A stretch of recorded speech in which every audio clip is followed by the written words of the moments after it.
দু মাসের জন্য বন্ধ হয়ে যাচ্ছে সিউড়ির তিলপাড়া ব্রিজ। কোনো ভারী পণ্যবাহী গাড়ি এই 2 মাস তিলপাড়ার উপর দিকে যাতায়াত করতে পারবে না।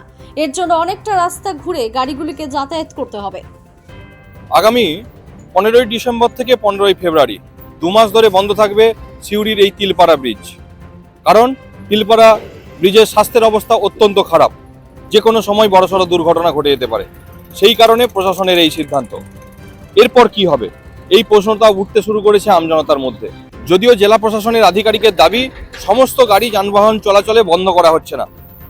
যেগুলো পণ্যবাহী গাড়ি, বিশেষ করে পাথর বালি বোঝাই গাড়িগুলো যাচ্ছে, সেগুলি ঝাড়খণ্ড দিয়ে ঘুরিয়ে দেওয়া হবে। অর্থাৎ রানীশ্বর রাস্তা দিয়ে ঘুরে সেই সব গাড়ি উঠবে শেওড়াকুড়ি মোড়ে, মোহাম্মদবাজার থানার অন্তর্গত শেওড়াকুড়ি মোড়ে সেই সব গাড়ি উঠবে এবং কিছু গাড়িকে সাঁইথিয়া রোডে পাঠিয়ে দেওয়া হবে। সেই সাঁইথিয়া রোড থেকে গিয়ে মল্লারপুরে উঠবে, সেই তারপর NH 14 ধরে যে যার গন্তব্যে পৌঁছে যাবে। ফলে আগামী 2 মাস তিলপাড়া ব্যারেজের উপর দিয়ে কোনো ভারী যান চলাচল সম্ভব হবে না। সিউড়ির ময়ূরাক্ষী নদীর উপর এই ব্রিজকে মিহিরলাল ব্রিজ হিসাবে চেনা যায়। জেলা প্রশাসনের দাবি ব্রিজের সংস্কার করা হবে, তাই 2 মাস যাতায়াত বন্ধ থাকবে। সিউড়ি তিলপাড়া ব্রিজের এই নাম কার নামানুসারে রাখা হয়েছে তা জানেন না। মিহিরলাল তিলপাড়া ব্রিজ বলেই ব্রিজটাকে চেনা যায়। এই মিহিরলালকে মিহিরলাল চট্টোপাধ্যায়, তিনি সিউড়ির কংগ্রেসী নেতা ছিলেন, গান্ধীবাদী কংগ্রেসী নেতা ছিলেন। গান্ধী যখন বলছেন গ্রামে যাও, রাজনীতি করো, মানুষের সঙ্গে মিশো, তখন মিহিরলাল চট্টোপাধ্যায় রাজনগরের তাঁতিপাড়াতে গিয়ে তিনি তার রাজনৈতিক কর্মকাণ্ড শুরু করেন। সেই মিহিরলাল চট্টোপাধ্যায়ের নাম অনুসারেই এই ব্রিজটি নাম রাখা হয়। কিন্তু অনেকে প্রশ্ন করে হঠাৎ করে মিহিরলাল চট্টোপাধ্যায়ের নামে কেন এই ব্রিজের নামকরণ হয়ে গেল।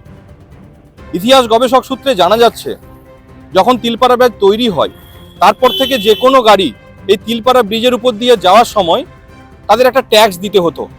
সরকারকে একটি নির্দিষ্ট অ্যামাউন্টের ফিস দিয়ে তবে এখানে পারাপার করতে হতো। এমনকি গ্রামের স্থানীয় বাসিন্দারাও যদি গাড়ি নিয়ে যাতায়াত করতেন তো একটা ট্যাক্স ভরতে হতো।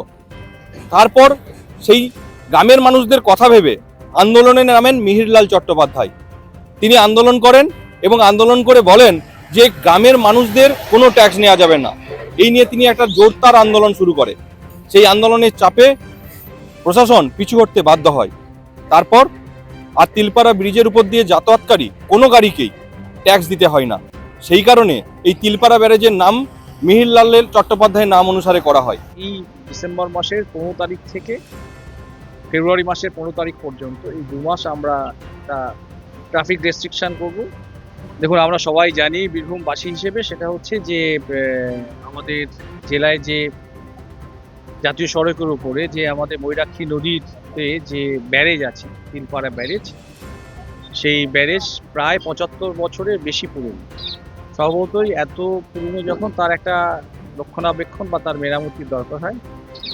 এবারে ওই ব্যারেজে পরীক্ষা নিরীক্ষা করতে গিয়ে যেটা দেখা যায়, রেগুলার যে পরীক্ষা নিরীক্ষা হয় সেখানে করতে গিয়ে দেখা যাচ্ছে কিছু ফাটল দেখা গেছে বা ইত্যাদি ডাউনস্ট্রিমে।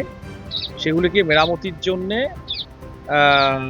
প্রয়োজনীয় পদক্ষেপ গ্রহণ করেছেন মাননীয় রাজ্য সরকার এবং তার তরফে আমাদের ইরিগেশন আর ওয়াটারওয়েজ ডিপার্টমেন্ট। তো তারা এই কাজটি খুব দ্রুত করবেন। অলরেডি টেন্ডার হয়ে গেছে বা ইত্যাদি। যখন কাজটি শুরু হবে সেই সময় আমাদেরকে এখানে যান চলাচল, আমরা জানি যেটা জাতীয় সড়ক হচ্ছে একটা যে কোনো জেলার পক্ষে একটা লাইফ লাইন, ঠিক আছে। এবং যেহেতু দিনের পর দিন আমাদের ট্রাফিক ফ্রিকোয়েন্সি বাড়ছে, সেহেতু এবং বীরভূম জেলায় একটা মাইনর মিনারেলস এখানে আছে, সুতরাং সেটাকে মাথায় রেখে খুব দ্রুত এই যে মেরামতি কাজটা আমরা কমপ্লিট করব।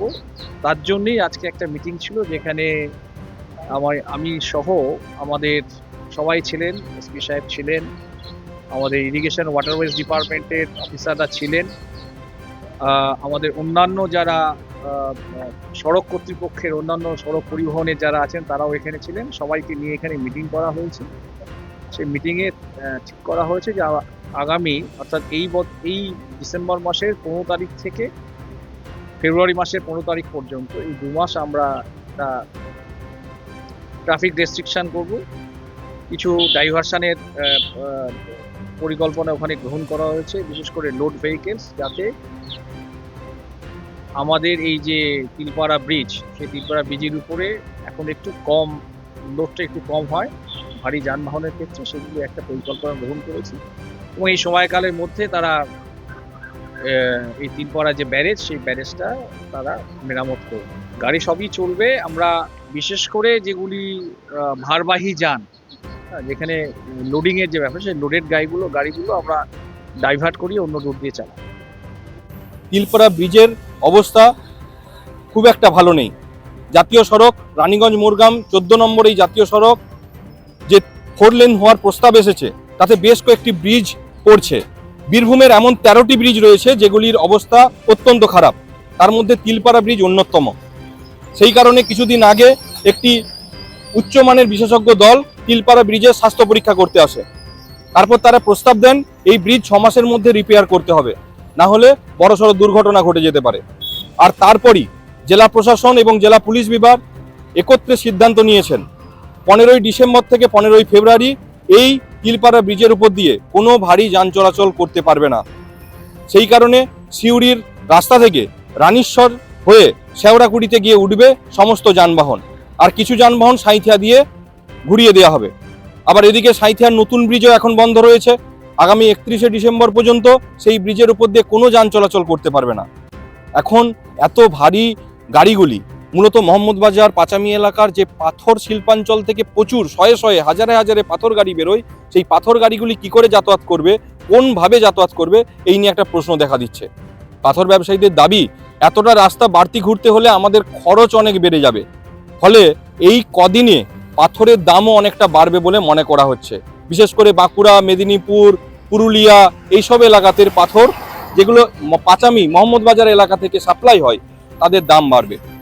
তিলপাড়া ব্রিজ অন্যতম একটি ব্রিজ, যেই ব্রিজ আগামী 2 মাস ধরে বন্ধ থাকছে। 2 মাস কিভাবে যাতায়াত হবে সেদিকে আমরা নজরে রাখছি। সিউড়ি তিলপাড়া থেকে সৌমেন মালের সঙ্গে সৌমদ্বীপ, দা সহজ পাঠ, দা সহজ কথা, সঠিক তথ্য। দ্য সহজ পাঠ, সহজ কথা, সঠিক তথ্য।